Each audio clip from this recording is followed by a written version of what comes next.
بسم الله الرحمن الرحيم والتين والزيتون وطور سينين وهذا البلد الأمين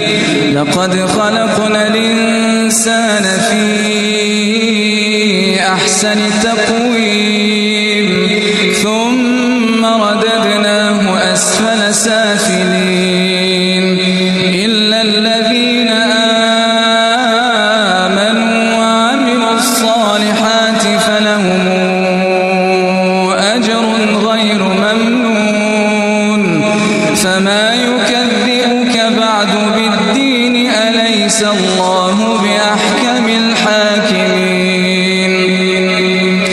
بسم الله الرحمن الرحيم اقرأ باسم ربك الذي خلق خلق الإنسان من علق اقرأ وربك الأكرم الذي علم بالقلم علم الإنسان ما لم يعلم